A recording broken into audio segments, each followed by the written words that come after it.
L'Amérique vient tout juste de capturer et de traduire en justice le dictateur du Venezuela. Mais qu'en est-il des autres puissances hostiles qui étaient alliées au régime de Maduro? Suite à l'action récente à Caracas et aux frappes américaines et israéliennes ayant neutralisé le programme nucléaire iranien. Les revers d'Israël face au Hamas à Gaza, au Hezbollah au Liban et la chute du régime d'Assad en Syrie. L'une des questions stratégiques majeures à Washington et Jérusalem est désormais la position de la Turquie et de son gouvernement islamiste dirigé par Recep Erdogan. Est-ce un ennemi qui cherche l'hégémonie régionale et soutient des régimes voyous comme Maduro et le Hamas, ou un ami et allié de l'OTAN des États-Unis, ou bien est-ce les deux à la fois? Aujourd'hui, dans Think Twice, nous allons examiner en profondeur la question de la Turquie et de sa place au Moyen-Orient à l'ère de Donald Trump.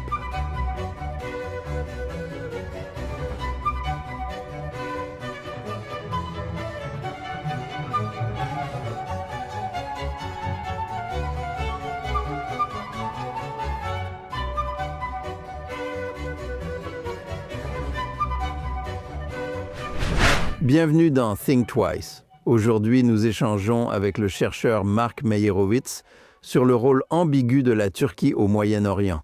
Mais avant de commencer le programme d'aujourd'hui, je veux vous rappeler comme toujours qu'en plus de Think Twice, il existe un podcast quotidien de Jonathan Tobin où je partage avec vous davantage d'actualités et d'analyses sur les questions les plus importantes auxquelles nous sommes confrontés aujourd'hui. Retrouvez l'émission quotidienne Jonathan Tobin Daily sur la chaîne JNS ou que vous écoutiez vos podcasts. Passons maintenant au programme d'aujourd'hui. Aucun dirigeant d'un pays hostile à l'Occident et aux États-Unis ne peut dormir tranquille après ce qui s'est passé au Venezuela. L'un de ces pays qui entretenait de bonnes relations avec le régime Maduro était la Turquie, qui a également été un fervent soutien du Hamas. Hezbollah, un terroriste anti-indien au Cachemire et un critique virulent d'Israël.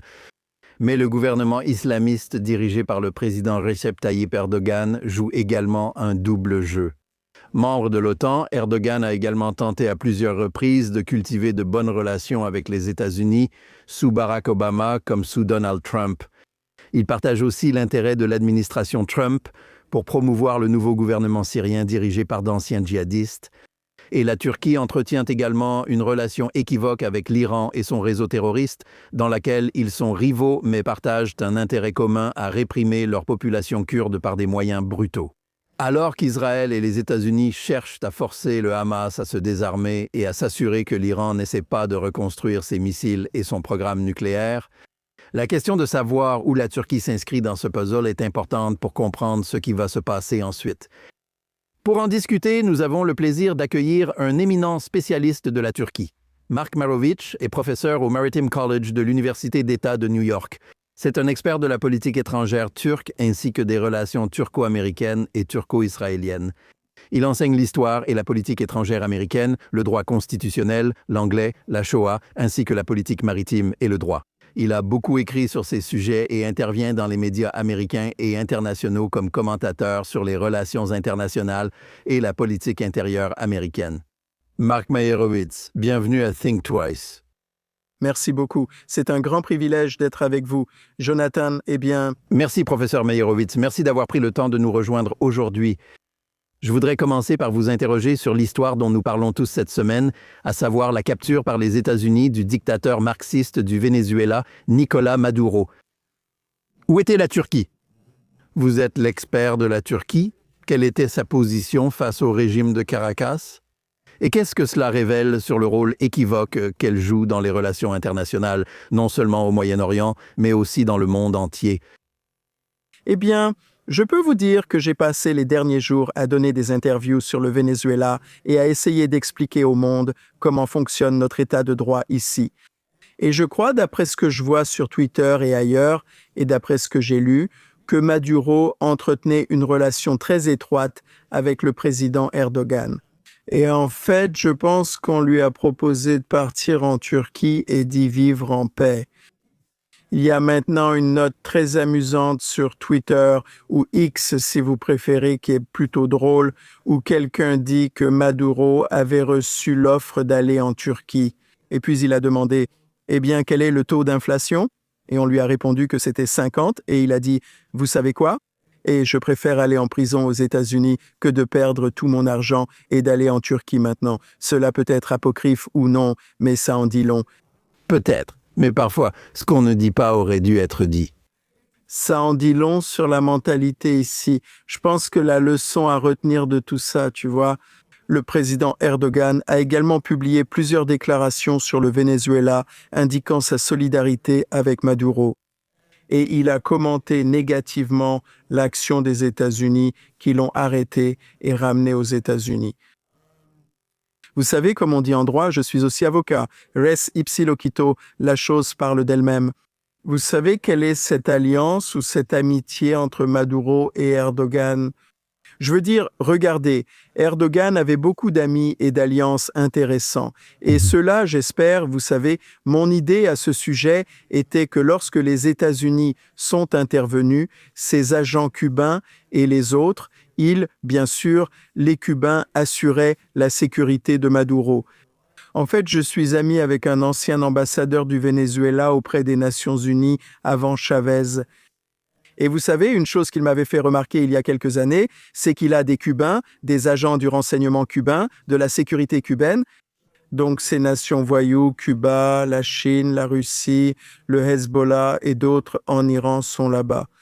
Et cela montre à quel point cette intervention, c'est ça l'intervention, c'est ça le problème, pas l'intervention des États-Unis pour ramener Maduro et le faire comparaître devant la justice.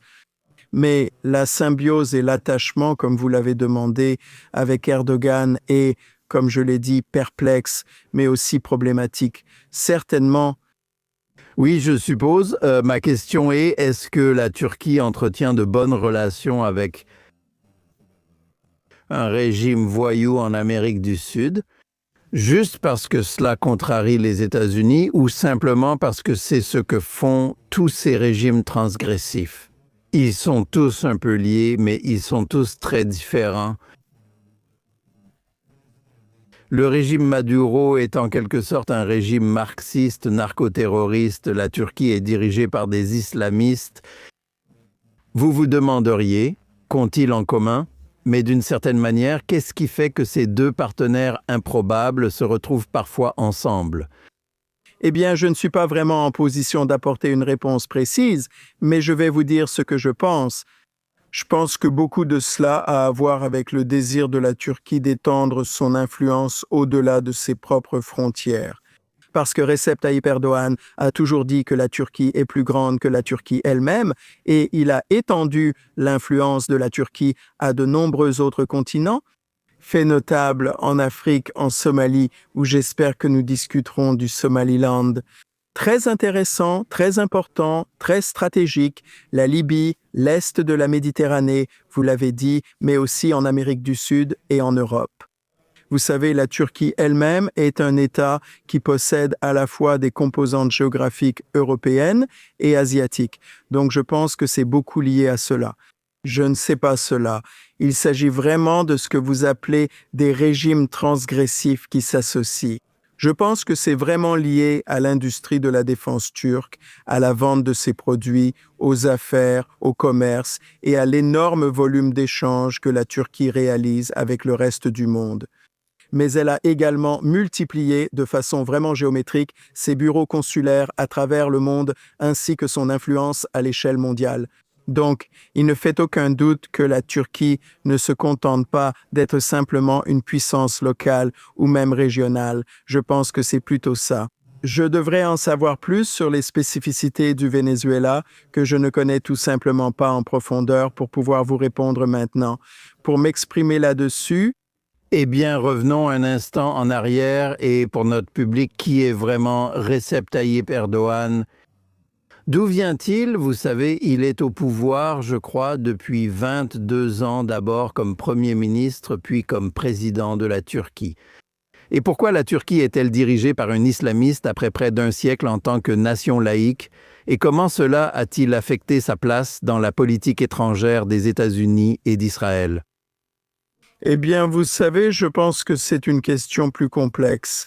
Erdogan, évidemment, était un militant, il a été emprisonné. Il a un passé mouvementé. Il était un joueur de football de haut niveau, comme on l'appelle en Turquie. Je pense que son parcours et sa position actuelle reflètent davantage la perception que les Turcs ont de la Turquie que ces autres facteurs. Évidemment, de nombreux autres facteurs et des questions géopolitiques influencent Israël, la région, l'Europe, l'Union européenne, l'OTAN, les États-Unis, et ainsi de suite. Mais selon moi, la Turquie a toujours été méprisée. Pour être très franc, on l'appelait l'homme malade de l'Europe. Et pour être franc, les Turcs n'ont pas vraiment reçu beaucoup d'amour ni de respect du reste du monde. Bien sûr, cela concernait beaucoup l'Empire ottoman et les attitudes des Arabes. Mon ami proche Turkish Reddy dit « Tu sais, Marc, les Arabes n'ont jamais aimé les Ottomans. » Je veux dire, il y avait une certaine dose, vous savez, de ressentiment. Ce qui est général, et je vais te demander une des choses, tu sais que nous, ceux d'entre nous qui suivent ça de loin, c'est qu'Erdogan a des ambitions sinon de reconstituer l'Empire ottoman qui, comme tu le sais, s'étendait autrefois à travers le Moyen-Orient et jusqu'en Afrique du Nord. Mais au moins, tu sais, c'est ça. Sa motivation principale est au moins de retrouver le respect. Tu sais, il voit la Turquie comme cette puissance centrale au Moyen-Orient dans le monde islamique, comme l'étaient autrefois les Ottomans. Puis ils ont décliné au XVIIIe et XIXe siècle, devenant l'homme malade de l'Europe. Autrefois, ils étaient aux portes de Vienne. Est-ce que tout le monde veut vraiment l'être? Tu sais, le calife, tu sais, le sultan, tu sais, l'héritier tu sais, le conquérant qui a pris Constantinople. Ou est-ce que c'est quelque chose, tu sais, est-ce que c'est exagéré? Je n'en suis pas certain. Je voulais simplement clarifier mon idée sur la Turquie et la perception des Turcs. Je pense qu'il est très clair que ce qu'Erdogan a accompli pour le peuple turc, c'est de mettre la Turquie sur la carte du monde. Après tout, la Finlande et la Suède souhaitaient rejoindre l'OTAN et devaient demander la permission du président Erdogan. Et beaucoup d'autres choses concernant la guerre en Ukraine. Eh bien, vous savez, il y a une convention sur le Bosphore et c'est, vous savez, la Turquie contrôle l'accès au détroit. Ils ont pris une décision importante sur le passage des navires russes par le Bosphore pour exporter des céréales de la mer Noire. Ce sont des décisions majeures. Et jouer le rôle de médiateur et d'acteur clé, ce dont nous pourrons parler. Le président Erdogan veut maintenant aussi s'impliquer à Gaza. Mais ce que j'essaie de souligner, c'est que c'est une question très importante, une question de fierté, à mon avis. L'élection qu'Erdogan a remportée, que les experts, en particulier les commentateurs turcs ici aux États-Unis, voyaient presque comme avec le président Trump, disaient « Oh, il va perdre, il n'a pas de soutien ». Faux, vous avez mal compris. Le point important, c'est que la perception a changé dans l'esprit des Turcs. Nous sommes désormais présents sur la scène mondiale. Le monde vient vers nous, président Erdogan, et nous demande de faire partie des coalitions, d'être une puissance de l'OTAN. Nous sommes un acteur sur la scène mondiale, ce qui auparavant, c'est tout à fait différent de réaliser l'Empire ottoman. Encore une fois, c'est ce que je dis. Je pense que cela a beaucoup à voir avec le fait d'être au centre de tout cela. Nous en parlons et les gens en parlent tout le temps. Et ils l'ont fait, et Erdogan en a fait une source de respect de soi et de fierté. Je dis toujours que quand les Turcs portent un toast, vous savez quand. Quand les Juifs portent un toast, ils disent le shaim à la vie. Le toast en turc est sharifer. À notre fierté, à notre fierté. Et c'est très important de comprendre à quel point le monde a vraiment ignoré la pensée de la Turquie, l'importance de la Turquie, et maintenant ils sont vraiment, vraiment importants. Non comme la Turquie devrait l'être en tant qu'acteur régional, en tant qu'acteur politique important. Et à l'époque dorée des relations avec Israël, elle formait une alliance très importante qui était très bénéfique pour les deux puissances. J'espère que cela reviendra un jour si Dieu le veut. Mais en attendant, il est important de réaliser que la Turquie, sur de nombreux fronts, joue un rôle important. Et je pense que c'est la seule chose sur laquelle il faut se concentrer. mis à part la réflexion sur les autres points que vous avez soulevés qui peuvent avoir leur validité. Mais en ce moment, je pense que ce qu'Erdogan a accompli pour la Turquie, c'est de devenir un acteur important sur la scène mondiale, et je pense que c'est indiscutable. Ce que cela signifie, ou comment cela évolue, est une question qui fera l'objet de discussions et de débats supplémentaires. Eh bien, je pense que c'est clairement vrai. Et la Turquie, vous savez, c'est un fait, c'est un grand pays. Plongeons un peu plus dans le sujet. Je pense que la perception, c'est que, vous savez, on considère aussi que c'est un pays islamiste. Et le Parti de la justice et du développement, le parti d'Erdogan, est-ce pour vous un parti religieux? On dit que, vous savez, avec leur arrivée au pouvoir, la Turquie s'est un peu éloignée du laïcisme. Et donc, vous savez, évidemment, cela a dû avoir un impact sur ses relations avec Israël. À quel point, vous savez, à quel point ce régime est-il brutal? Évidemment, il y a eu, vous savez, des combats avec les Kurdes. Comment traite-t-il les minorités nationales? Je veux dire, il y a encore des débats pour savoir si la Turquie a commis un génocide contre les Arméniens. Est-ce simplement une question de fierté nationale? Vous savez, nous ne voulons pas être considérés, vous savez, comme les nazis du Moyen-Orient ou quoi. Qu'est-ce qui est au cœur de tout cela? Vous savez, et si vous regardez la Turquie aujourd'hui et les gens qui y vont, qui deviennent touristes là-bas, vous seriez très surpris de voir. Vous savez, c'est toujours cette image de vous, les deux jeunes filles qui marchent ensemble, l'une en jean et tenue moderne, et l'autre avec un foulard sur la tête. Et c'est ça que vous voyez en Turquie. C'est une société qui a produit des universitaires et des érudits. Et bien sûr, c'est une société qui a produit Atatürk, qui était sans aucun doute un innovateur, qui a apporté beaucoup de choses.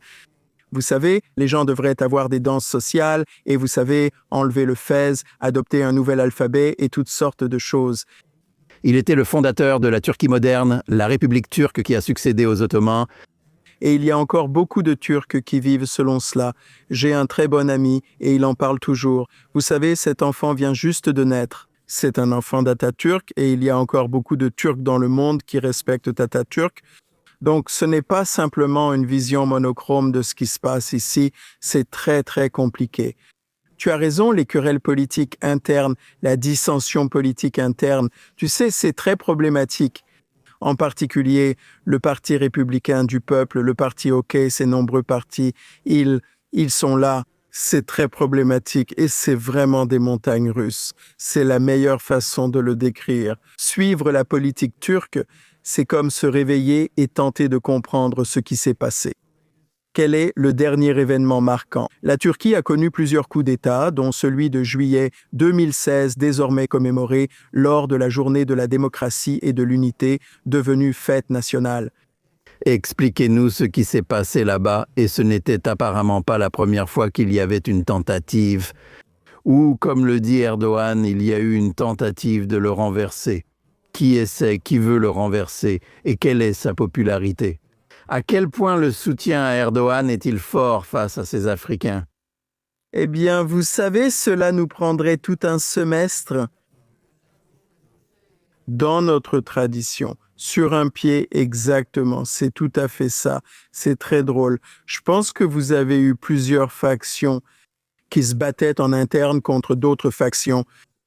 Et vous savez, les gulenistes étaient de mèche avec notre parti et l'ego. Et puis ils ont été purgés, l'armée a été purgée.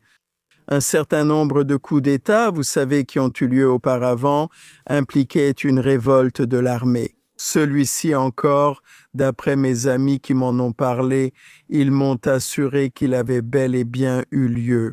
Et il y avait une faction qui voulait prendre le pouvoir, et Erdogan, quoi. L'histoire, bien sûr, c'est que ce qui s'est passé, c'est que les putschistes venaient après lui, il était dans un avion, il avait son téléphone. Il a appelé à la radio une chaîne de télévision demandant aux gens d'aller sur le pont et de combattre les putschistes. Et ils se sont battus.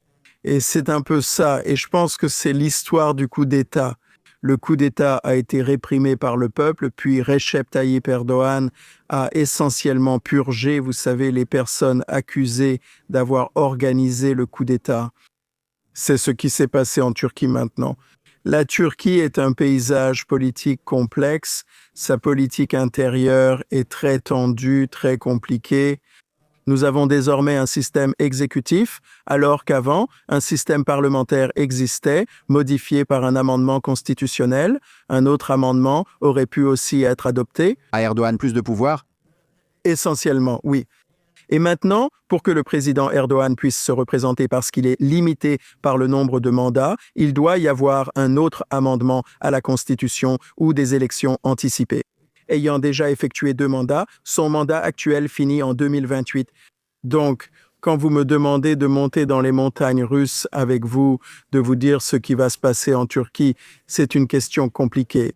Aussi en ce qui concerne les partis d'opposition et la façon dont ils ont été traités. Je devrais mentionner les Kurdes un instant parce que c'est important, vraiment important, d'en parler aussi. Parce que s'il y a un problème en Turquie, c'est au moins, je dirais, selon la plupart des points de vue et la plupart des partis et des gens en Turquie sont unis sur cette question. Concernant les Kurdes, bien sûr, il y a quelques millions, des millions de Kurdes qui vivent en Turquie. Je pense qu'il y en a environ 15 millions. Mais il y avait ce groupe terroriste appelé Parti des travailleurs du Kurdistan et maintenant, il y a un processus de paix en cours avec le Parti des travailleurs du Kurdistan, avec leur chef qui est sur une île qui a été arrêté il y a quelques années. Et ils essaient de mettre en place un processus de paix pour que ce groupe dépose les armes.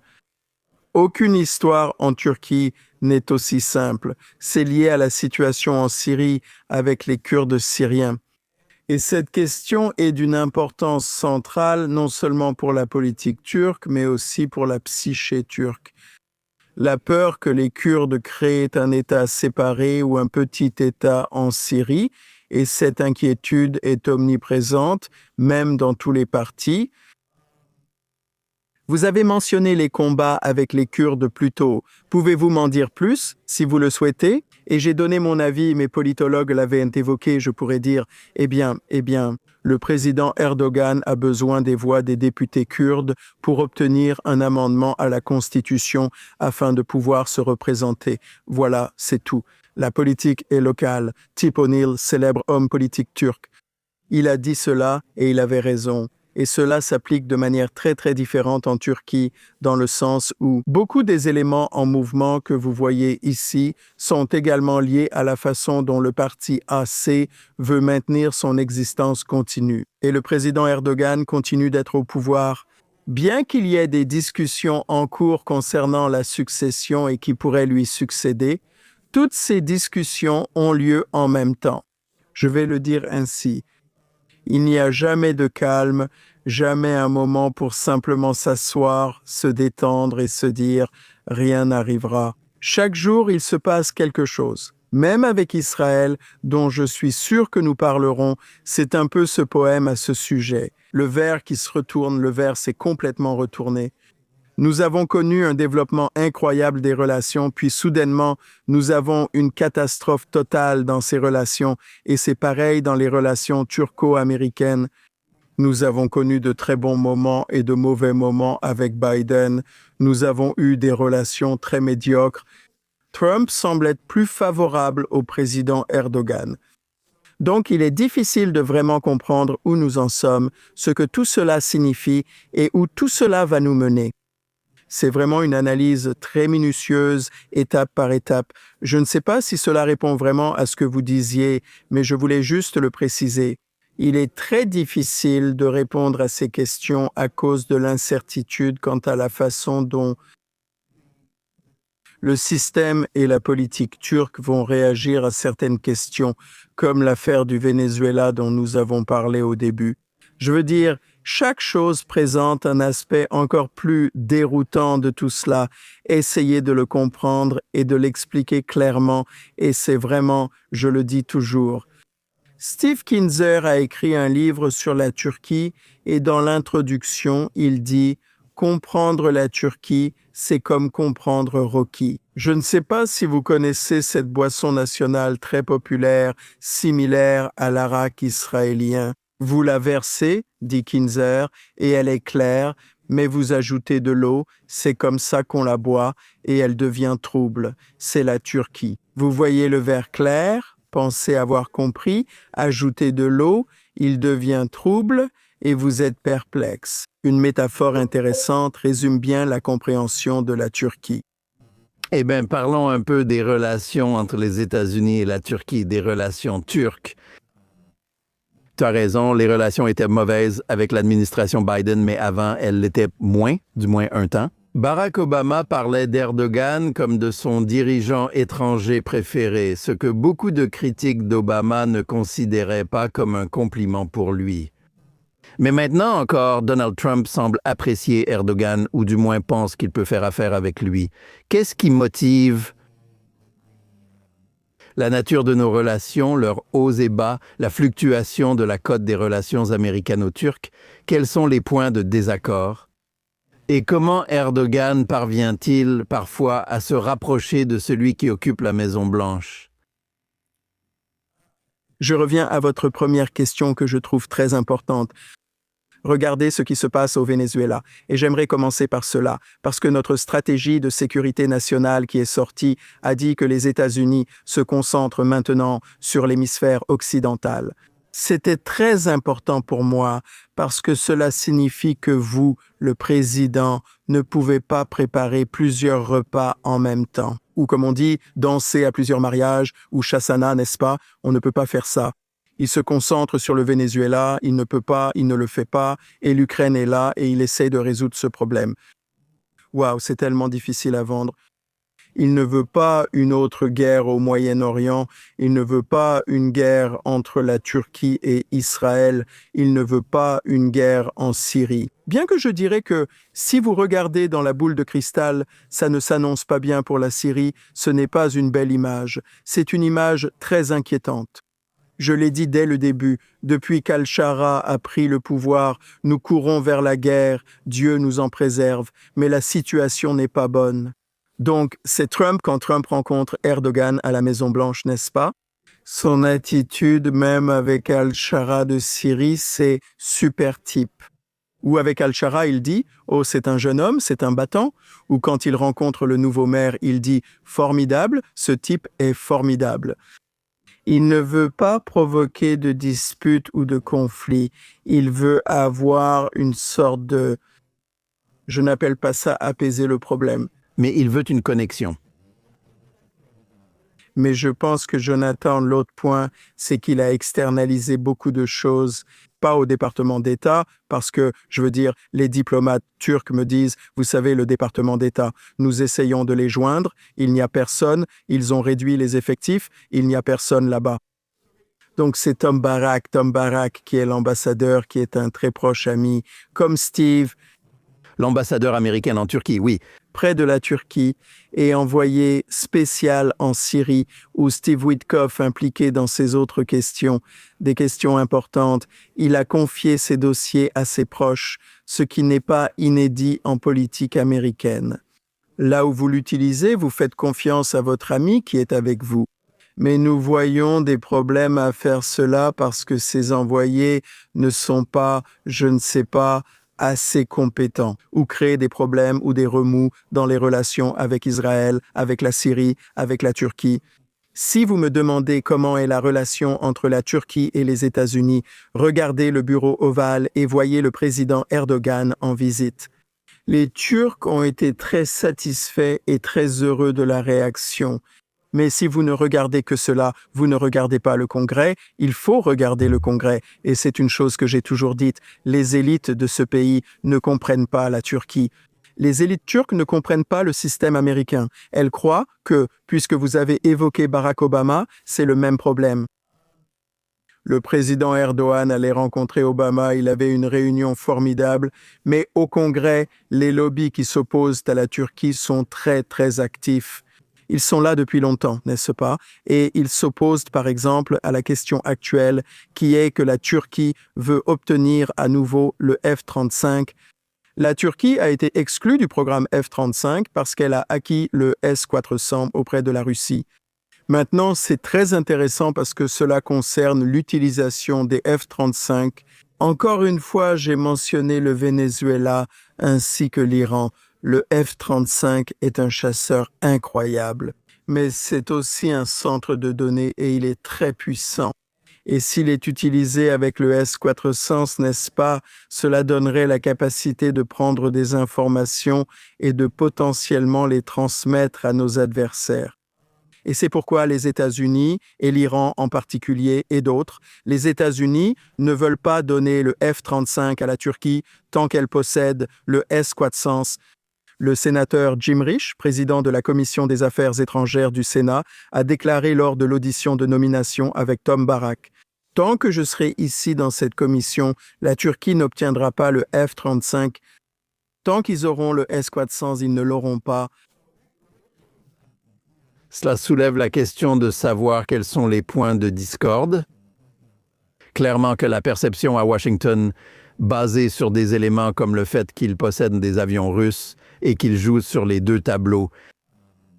Ils sont dans l'OTAN, mais ils n'agissent pas comme un allié, ou du moins les Américains n'ont pas l'impression qu'ils agissent comme un allié.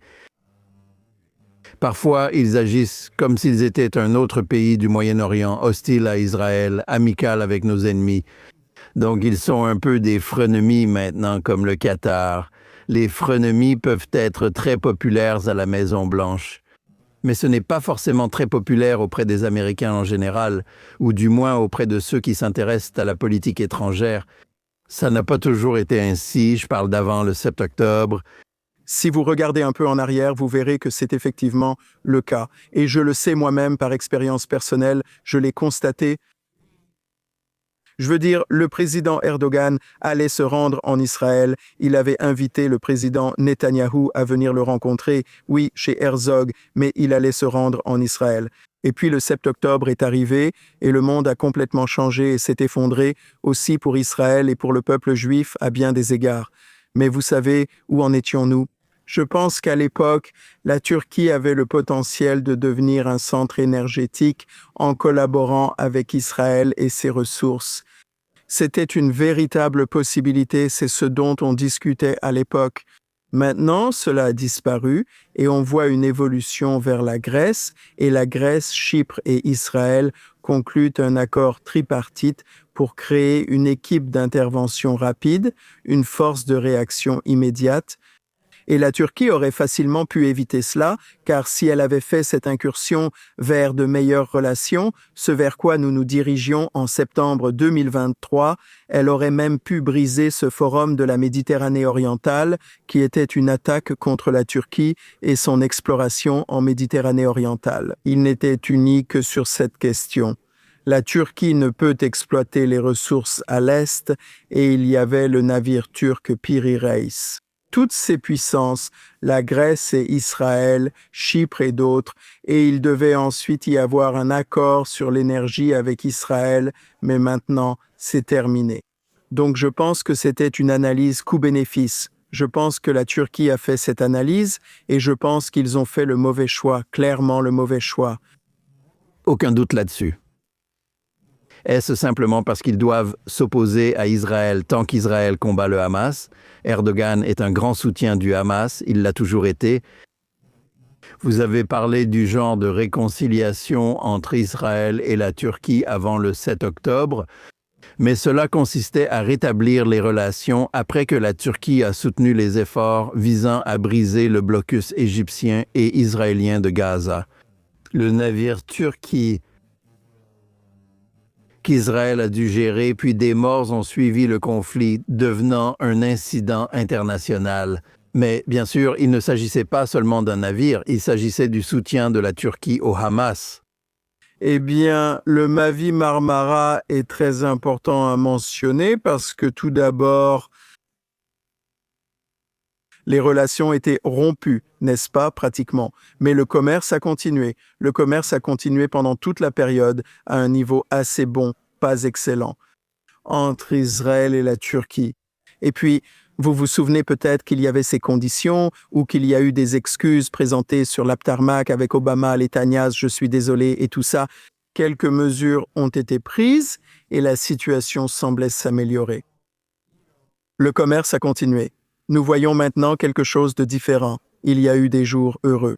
Ayant connu des diplomates israéliens qui ont servi, vous savez, des Israéliens qui ont servi en Turquie pour la diplomatie israélienne, je veux dire, ils ne parlaient pas bien. La Turquie était une destination privilégiée pour les touristes israéliens. Vous vous souvenez peut-être qu'El Al se plaignait que Turkish Airlines récupérait, vous savez, tous les passagers qui allaient en Israël via Turkish Airlines et non pas avec El Al. Je veux dire à quel point cela semble-t-il fou. Aujourd'hui, quand on pense au fait qu'il y a des embargos et des boycotts, je pense que la question du Hamas est évidemment un problème terrible et inexcusable, et il n'y a aucune excuse pour le soutien au Hamas. Nous pouvons mettre cela de côté pour l'instant. Mais est-ce que cela représente une sorte de stratégie ou une sorte d'objectif stratégique ici, ou plutôt un objectif idéologique? Je ne suis pas sûr. J'y pense tout le temps parce que c'est tellement troublant. L'idée de soutenir le Hamas contre Israël, c'est inexcusable et il n'y a aucune justification à cela. Mais c'était évidemment un problème récurrent, même pendant toute la période que j'ai décrite, même pendant la période où les relations étaient plutôt dans une phase d'instabilité, dans une phase de stabilité. Mais évidemment, le 7 octobre est le tournant qui ne pouvait pas être surmonté. Et vous savez, comme on dit, deux routes se sont séparées dans la forêt et la Turquie a pris l'une d'elles et maintenant tout s'effondre complètement. Et beaucoup de la rhétorique entre Israël et en écoutant Amichai Chikli, vous savez, en Israël, parler de la Turquie et vous savez, fermer le consulat. Et vous savez, toutes ces choses sont en quelque sorte, si vous y réfléchissez, le résultat inévitable de cette situation désastreuse qui est absolument catastrophique. Le seul peut-être qui pourrait recoller les morceaux, c'est Trump, vous savez, pour les réunir d'une manière ou d'une autre, même dans une sorte de détente. Je ne parle pas d'une entente, mais j'aimerais qu'il y en ait une à nouveau, car nous en avions une. Nous coopérions militairement avec Israël en fournissant du matériel à la Turquie. Absolument une détente pour les amener au moins à calmer la rhétorique, parce que ce sont les deux pays de la région qui tiennent vraiment tête, Israël, la Turquie, je veux dire, qui d'autre dans la région? L'Iran, bien sûr, est la puissance malveillante qui, espérons-le, est maintenant en déclin. C'est vraiment, je ne sais pas si est-ce un frénémie, un ami, je ne sais pas. Pour la Turquie, c'est un peu difficile à comprendre. Non. Je voulais demander, À propos de cela précisément? parce que l'Iran baisse, la Turquie monte, je veux dire, mais comme je l'ai dit, le seul qui peut vraiment les réunir, c'est Trump. Mais Trump est distrait, constamment distrait, en essayant de faire tout ce qu'il veut accomplir pendant son mandat de président. Et en particulier, cette histoire du Venezuela va lui prendre de l'énergie, n'est-ce pas? Beaucoup de ses énergies. Comme je l'ai dit auparavant, il délègue cela à ces personnes qui très souvent causent encore plus de problèmes. Et puis, vous savez, disons qu'ils allument des incendies qu'il faut ensuite éteindre. Comme Barak en Syrie, ce qui cause des problèmes incroyables pour Israël et des problèmes incroyables, notamment en ce qui concerne Gaza. Parce que la Turquie voulait faire partie de la force de réhabilitation à Gaza et avoir des troupes dans le sud de la Syrie, près d'Israël. Je veux dire, cela présente la prochaine dimension d'une crise au Moyen-Orient et cela doit être désamorcé, cela doit être complètement réparé. Dès que possible. Seul le président des États-Unis peut vraiment le faire. Il doit le faire sans se laisser distraire et peut-être même ne pas trop écouter Barak et essayer de comprendre quoi faire. Et je pense qu'il peut le faire parce qu'il a de bonnes relations à la fois avec Netanyahou et Erdogan. Mais si ça continue comme ça, dans cette direction, je pense que nous, vous savez, c'est préoccupant, enfin assez inquiétant. Permettez-moi de revenir un instant, car vous avez expliqué que les relations avec Israël et la Turquie ont eu des hauts et des bas. Et le 7 octobre a été le moment où les hauts et les bas se sont arrêtés et c'est resté en bas. Oui, exactement. Mais est-ce que c'est juste? Et quand vous avez mentionné Amichai Chikli, qui est membre du gouvernement de Netanyahou, dans la perception de beaucoup de gens en Israël et même de certains aux États-Unis, c'est la Turquie, dirigée par Erdogan et la partie de la justice et du développement. Et fondamentalement islamiste et parti islamiste, n'allait-il pas toujours revenir à une rhétorique anti-israélienne parce que c'est au cœur de leur identité? Était-ce vraiment réaliste? Est-il réaliste de penser qu'Erdogan sera un jour vraiment à l'aise avec de bonnes relations avec Israël? Je veux dire, un cessez-le-feu n'est-il pas, en gros, le mieux qu'on puisse vraiment espérer? Je dis détente, vous dites cessez le feu, c'est pareil. Vous dites tomate, je dis tomate, c'est la même chose. Je veux dire, ils doivent arrêter ce qu'ils font. Vous savez, évidemment, nous ne soutenons pas le Hamas, nous ne soutenons pas les terroristes. C'est impossible à accepter, c'est ridicule et horrible. Je pense que le monde a tellement changé au cours de cette dernière période. Je veux dire que je vais rester un optimiste prudent, que d'une manière ou d'une autre, d'une façon ou d'une autre, nous reviendrons au moins à cette détente et que nous arrêterons cela. Mais d'un autre côté, je dirais qu'il faut être réaliste à ce sujet. Je veux dire, vous savez, toute la situation à Gaza, la situation. Dans l'esprit des Turcs en particulier, je ne parle pas du monde arabe, mais dans l'esprit des Turcs, cela a été très devenu omniprésent. Et donc, supposons, demain cela change, n'est-ce pas? Il va y avoir un changement. Je ne sais tout simplement pas comment on peut revenir en arrière en disant « D'accord, aujourd'hui, maintenant, nous allons être de bons amis avec Israël ». Quand toute l'idée de ce mantra qui fait le tour du monde à propos de Gaza et de la Palestine, et en particulier que Erdogan a alimenté, c'est ça. Et donc, on en est à un point où il est difficile de dire qu'on peut revenir en arrière. Et c'est préoccupant, c'est très préoccupant parce que il y a des gens très instruits en Turquie, il y a des gens très accomplis en Turquie, mais on le constate même lors de réunions académiques et autres. J'entends ce mantra répété comme s'il s'agissait de la soi-disant vérité absolue. Ceci, Gaza et la Palestine libre, génocide. Et tous ces mots deviennent acceptés dans la nomenclature, même parmi les experts et les universitaires, et c'est une rhétorique acceptable dans le langage de certains groupes de la société. On ne peut pas revenir en arrière et dire que demain tout ira bien. Et maintenant, ce gars dont je vous ai parlé aujourd'hui est un type formidable, c'est vraiment un bon gars. Et c'est ça, et j'espère que nous n'avons pas atteint un point de non-retour à ce sujet. Parce qu'à un moment donné, la situation à Gaza sera d'une manière ou d'une autre du passé, et peut-être qu'il y aura une réhabilitation. Nous devons encore résoudre la question de la présence de l'infrastructure et des troupes turques à Gaza. Israël a refusé. J'ai du mal à croire qu'Israël accepterait cela. Non, je disais que si les États-Unis faisaient pression sur Israël pour accepter cela et le mettre en place, ce serait extrêmement problématique. Je ne dis pas que cela devrait arriver, certainement pas, mais c'est ce que je dis. En supposant que toute la situation à Gaza, ce qui s'est passé à Gaza, soit derrière nous et que nous allons de l'avant, que nous avançons. Pouvons-nous avancer sans avoir cela comme un fardeau dans notre esprit et dans notre être, sans que cela soit un fardeau continu? Et je ne sais pas comment vous faites cela, en particulier dans la société turque et à tous les niveaux de la société turque. Je pense que cela concerne aussi les futurs développements politiques en Turquie. Jonathan, là où nous ne savons pas qui sera le dirigeant. Est-ce que ce sera Erdogan qui va servir un autre mandat? Est-ce que ce seront des successeurs? Quelle sera la résolution des problèmes internes? En ce qui concerne les partis d'opposition, tout cela est imprévisible. Et aussi la Syrie et les Kurdes en Turquie et en Syrie.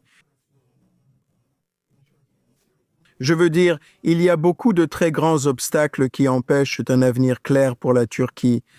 Eh bien, laissez-moi vous demander, avant qu'on y arrive, parce que je veux parler spécifiquement du rôle de la Turquie en Syrie, puis aussi du Somaliland. Bref, vous savez, et c'est une question impondérable, comme vous venez de le dire, mais évidemment, vous savez, tout comme Netanyahou ne semble pas croire aux successeurs, bien qu'ils doivent affronter des élections et qu'ils puissent ou non être réélus l'année prochaine, Erdogan sera un jour remplacé. Quelles sont les perspectives? Qui pourrait, aussi difficile que ce soit à dire, vous? Est-il probable qu'il soit remplacé par quelqu'un qui partage ses opinions sur, vous savez, le rôle de la Turquie au Moyen-Orient et dans le monde? Y a-t-il une possibilité que des non-islamistes, un jour, vous savez, reprennent le pouvoir? Est-ce que c'est réaliste? Le principal concurrent, c'est amusant, car il nous ressemble un peu en ce moment. Ici, nous observons Eric Trump et Don Jr. Et là, vous avez le fils et les gendres. L'un d'eux est Bayraktar, qui est le génie des drones, le gars des drones, très populaire. Et l'autre prétendant est Hakan Fidan, qui est le ministre des Affaires étrangères de la Turquie. Oui, il y a définitivement des discussions sur cette succession. Vous savez, je veux dire, cela dépend de qui il s'agit. Je ne pense pas que, même s'il s'agissait du fils ou des gendres, et certainement pas Fidan. Fidan est un diplomate ou un spécialiste du renseignement et de la politique étrangère très accompli, expérimenté. Donc, ça pourrait être quelque chose que je ne suis pas sûr, mais celui-là est différent. Pour les autres, c'est difficile à dire. Je pense que c'est plutôt une question de renforcer l'industrie de défense de la Turquie, de développer son économie. Je veux dire, il y a une véritable crise économique en cours. Vous savez, la livre turque est tellement basse que l'économie est en très grande difficulté. Quiconque va arriver au pouvoir devra redresser l'économie. Dans le cas de la Turquie, ce n'était pas forcément l'économie, idiot, mais ça l'était. Je veux être la Turquie et je veux en être fier, c'est ça l'essentiel. Mais pour l'avenir, pour le futur de la Turquie, l'économie est vraiment un enjeu majeur. La très bonne personne aux urgences, qui est un chef. J'ai eu l'occasion de l'entendre chez Bloomberg, ici à New York, quand il était là, il y a quelques années. Il est très respecté. Mais il se dispute, comme ici, à propos des taux d'intérêt, vous savez, entre le président et le ministre de l'économie. Donc, vous savez, je pense que, comme avec Trump, et encore une fois, ce n'est pas une comparaison juste. Je suis sûr que Trump, vous savez, le Make America Great Again fort, brandissant le drapeau Make America Great Again avançant, qui va porter ça? Très peu probable. Même pour les partisans, il est difficile de porter le drapeau Trump à l'avenir. Il n'y a qu'un seul Trump et je pense qu'en ce qui concerne Erdogan, il n'y a qu'un seul Erdogan et y en aura-t-il un autre? Je suis et je ne sais pas, mais il est peu probable que ce soit la même combinaison. Et vous avez aussi mentionné, en posant des questions sur son parcours, quelqu'un avec ce parcours-là en combinaison, ça ne semble tout simplement pas être le cas. La jeune génération ici, même sa famille, est plus dans les affaires, est plus axée sur, vous savez, la création d'entreprises, et je pense que c'est là-dessus qu'ils vont se concentrer. Mais évidemment, la dissension interne au sein des partis politiques, au sein du système politique, est clairement problématique. Et je ne sais pas comment on peut régler ça, mais vous savez, j'espère qu'ils pourront le faire, mais ça va continuer à être un problème. Peu importe qui dirigera le pays à l'avenir, que ce soit Erdogan, mais si c'est Erdogan, c'est sa vision. Si ce sont les autres, si c'est eux qui prennent le relais, je pense que ce sera une version moins intense de cela. Explique clairement le rôle de la Turquie en Syrie. Il semble, tu sais, avoir un intérêt à empêcher la création d'une région kurde autonome dans le nord de la Syrie, et évidemment, il y a eu des combats là-bas. Ils ont fait partie de cette guerre très complexe, tu sais, impliquant de multiples parties, qui dure là-bas depuis si longtemps. Ils semblent de soutenir le nouveau régime de l'ancien Al-Qaïda, tu sais, le gars Jalani. Tu sais, Trump semble prêt à donner une chance à ce régime. Les Israéliens sont, je pense, à juste titre, très sceptiques sur Jalani. Quel est le rôle de la Turquie? Où la Turquie se place-t-elle dans ce puzzle? Et sont-ils, tu sais, en quelque sorte une force pour la paix entre Israël et la Syrie? Ou vont-ils probablement être un facteur d'irritation? Et pour aider à agiter les choses, n'est-ce pas? Donc, si vous êtes la Turquie et que vous avez plus de 3 millions de réfugiés syriens, votre priorité principale est d'essayer de trouver un moyen de les faire rentrer chez eux. pour pouvoir alléger le fardeau sur l'économie turque, parce que lorsque les réfugiés syriens sont arrivés, ils ont obtenu des emplois et des soins de santé. Et je n'ai pas fait de sondage, mais je pense que les Turcs, enfin, ce n'est pas exactement la même chose, mais c'est la même idée. Ces personnes arrivent, elles prennent des emplois et font tout cela, et les gens, les Turcs, ne sont pas contents de cette situation. Donc ils veulent une Syrie stable, et pour avoir une Syrie stable, le sentiment est le suivant. Et d'après ce que j'ai entendu, je veux dire, l'idée, c'est que si vous avez Al-Jalani à Al-Shara et que c'est lui l'homme de la situation et qu'il peut créer une Syrie stable, alors on est pour lui, non? Il s'habille bien, vous savez, il porte une belle tenue, il a bonne allure, il paraît pragmatique, allons avec lui. D'accord. Donc ça, c'est le premier point. Le deuxième, ce sont les Kurdes. Évidemment, c'est énorme. J'appellerais ça une obsession. Mais c'est certainement un problème que les forces démocratiques syriennes, les unités de protection du peuple kurde, que le gouvernement turc considère comme affiliés aux Kurdes. Avec les terroristes du Parti des travailleurs du Kurdistan, les États-Unis ne considèrent pas les Kurdes syriens comme des terroristes sur la liste des organisations terroristes. Nous inscrivons le Parti des travailleurs du Kurdistan. Donc il y a une divergence d'opinion à ce sujet. Ce sont des combattants aguerris. Et voici la partie délicate, car c'est le Moyen-Orient, comme dans l'histoire de Kishon avec la grenouille et le scorpion. Les Kurdes se battent aux côtés des troupes américaines contre Daesh. Ce sont des combattants aguerris, ils sont de grands alliés des États-Unis, et dans la lutte contre Daesh, ce sont les prisons de Daesh que les Kurdes maintiennent. Pourtant, en même temps, les Turcs ne soutiennent pas les forces démocratiques syriennes en tant qu'entité distincte existante. Et ce qu'a dit Al-Shara, c'était un accord conclu entre Al-Shara et Maslamabi. Qui est le chef kurde? Que les Kurdes intégreraient leur peuple dans les forces syriennes, cela ne s'est pas produit, et la position turque est, eh bien, si vous n'intégrez pas. Ils veulent briser le pouvoir concentré des forces de défense syriennes des Kurdes afin qu'ils ne restent pas une menace du point de vue de la Turquie, pour la Turquie et pour la création d'un État kurde, n'est-ce pas? Donc maintenant, là où nous en sommes, le problème est qu'Israël, n'est-ce pas? La position d'Israël est qu'il veut soutenir les groupes minoritaires. Les Druzes, les Alaouites, les chrétiens et d'autres, dont un certain nombre d'Alaouites et de Druzes ont été massacrés, soit directement, soit avec la complicité de l'armée syrienne, et Barak, même notre ambassadeur et d'autres, et la Turquie soutient la position de la Turquie. Lancer une armée intégrée, une armée avec seulement les forces démocratiques syriennes, pas séparées, mais intégrées, c'est une question de pétrole et de guerre. Cela ne fonctionne pas bien.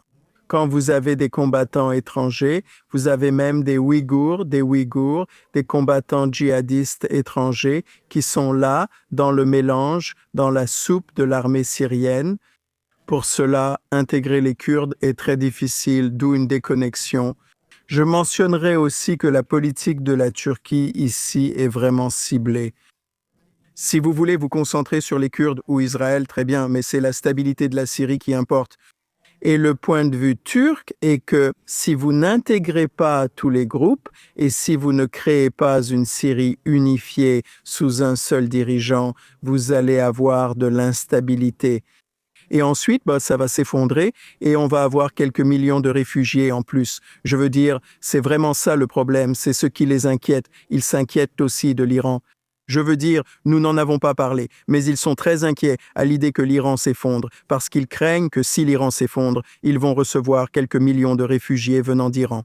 Donc, en d'autres termes, l'intérêt de la Turquie est de maintenir une région stable.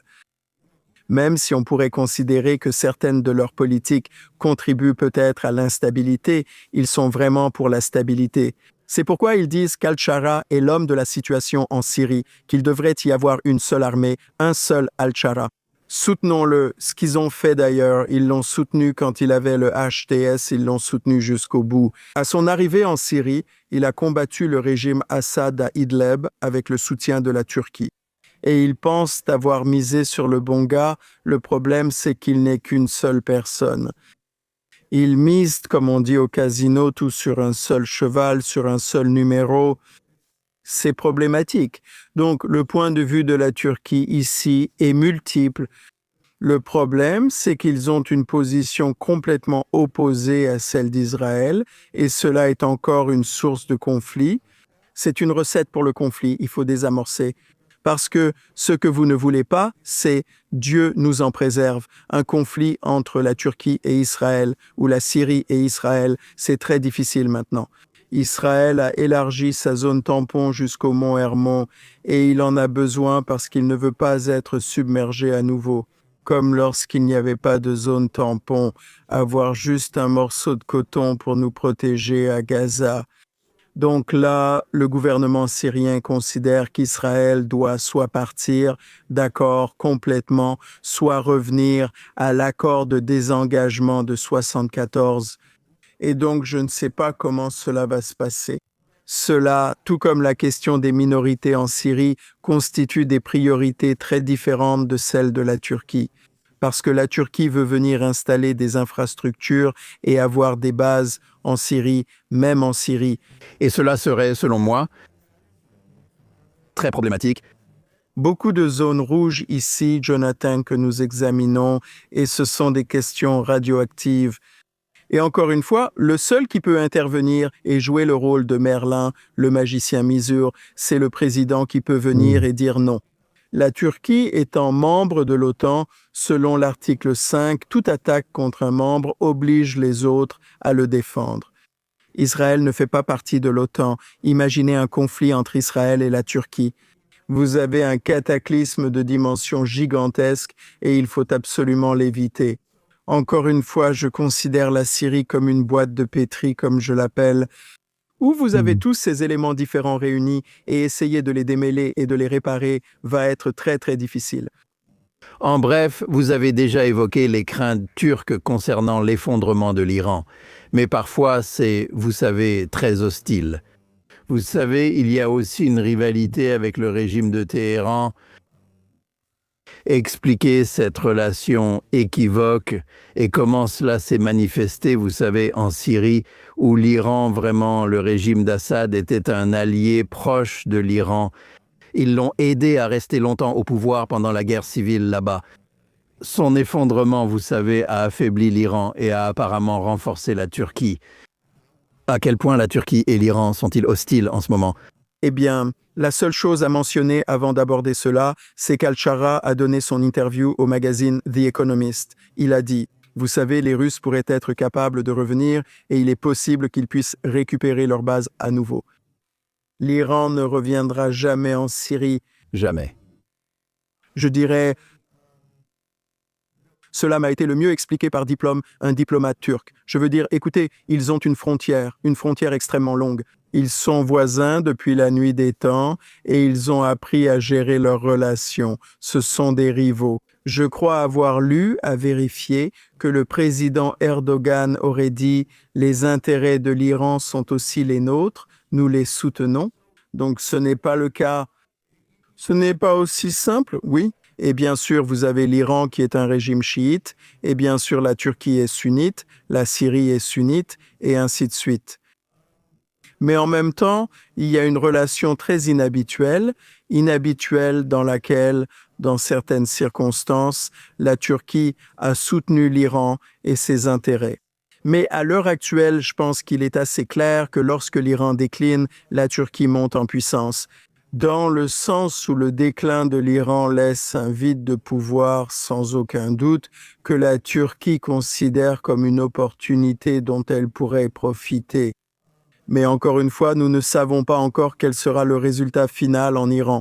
Nous ne savons pas si nous allons assister à l'effondrement du régime ou simplement à une autre révolution verte avec une milice qui réprime la population. Mais si ce régime s'effondre, cela créera un grand vide de pouvoir dans la région. Et c'est pourquoi j'ai mentionné la Somalie parce que c'est quelque chose d'intéressant. Eh bien, c'était ma prochaine question. Quel est le rôle de la Syrie dans ce conflit? En Somalie? Ou le rôle de la Turquie? Désolé, quel est le rôle de la Turquie? Le Somaliland, qui était autrefois le Somaliland britannique. Oui, c'est exact. Contrairement à l'Italie, le reste de la Somalie était dirigé par les Italiens. Ils se sont réunis lors de l'indépendance, mais l'ancien Somaliland britannique s'est séparé. C'est maintenant appelé le Somaliland. Israël vient de le reconnaître, mais apparemment personne d'autre ne le fait. Que fait la Turquie là-bas? Eh bien, vous savez, la Turquie entretient des relations de longue date avec la Somalie, elle y a des bases, elle a des liens étroits avec eux. Donc cela fait partie de leur expansion régionale dans cette zone, mais gardez à l'esprit que cette initiative d'Israël est l'une des plus importantes. C'est remarquable, c'est presque comme si cela sortait, vous savez, d'un livre de magie, vraiment, parce qu'ils ont pris une partie. Il y a un morceau de terre qui se trouve juste à côté des Houthis, juste à côté de la mer Rouge. Et cela montre encore une fois qu'en Syrie, Israël, la Turquie ont des points de vue diamétralement opposés. La Somalie, n'est-ce pas? Le Somaliland. Israël est un contrepoids à l'expansionnisme turc. Donc, vous savez, si vous êtes la Turquie et que vous voyez cela et que vous savez que c'est votre principal contrepoids, votre principal tampon, cela contribue également à la mauvaise relation entre les deux pays. Je pensais que cette histoire du Somaliland, c'était comme sortir un lapin d'un chapeau. C'était vraiment un coup incroyable. Mais cela démontre aussi l'extraordinaire hypocrisie du monde concernant la reconnaissance d'un État là-bas. Le Somaliland existe depuis un certain temps. Ce n'est pas quelque chose qui vient d'apparaître, c'est en fait une région distincte, c'est une zone distincte. En fait, elle a déclaré son indépendance dans les années 1990, elle existe depuis, et Israël l'a reconnue.